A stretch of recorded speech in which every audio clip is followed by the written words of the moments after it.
Kryetari i Partisë Demokratike Sali Berisha ka vijuar akuzat ndaj qeverisë në mënyrën e menaxhimit të prokurimeve publike, duke cilësuar këtë sektor si një nga pikat më problematike të korrupsionit në vend. Deklaratat e tij vijnë një ditë pas qëndrimeve të kryeministrit Edi Rama, i cili tha se Shqipëria është ndër vendet lider në fushën e prokurimeve publike dhe po vlerësohet pozitivisht në nivel ndërkombëtar. Berisha, duke u referuar të dhënave nga platforma Open EU Tender, pretendoi se në Shqipëri nuk rezulton asnjë kompani nga Bashkimi Evropian që të ketë fituar tendera me vlerë të konsiderueshme.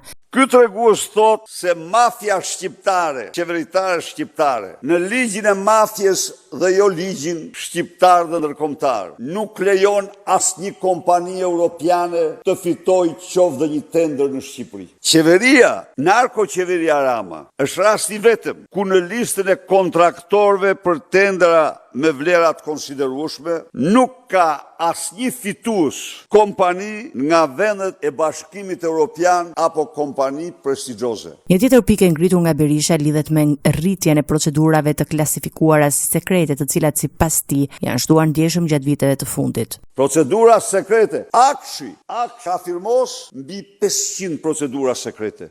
Asnjë nuk ka patur gjatë periudhës qeverisë më parë dhe s'mund të kishte. Drejtoria qeveritare me dhjetra, asnjë nuk ka patur gjatë qeverisë më parë. Sipas Berishës, përdorimi i këtyre procedurave ngre dyshime për mungesë transparence në shpenzimet e fondeve publike. Lubia urdhoni sa ka marrë, rreth 1 miliard e 400 milion. Lubia, dhe kur unë thosha që kjo gjatë gjithë mandatit të saj ka shpërdoruar, ka vjedhë dhe shpërdoruar 12 miliard euro, kishte njerëz që mendonin se ka një egzagerim. I përmend edhe ish zyrtar të qeverisë duke akuzuar për abuzime me fonde publike gjatë viteve të mandatit të tyre. Deklaratat e kreut të opozitës vijnë në një klim të tensionuar politike, ku debati për transparencën në prokurime publike mbetet një nga temat kryesore të përplasjes mes mazhorancës dhe opozitës.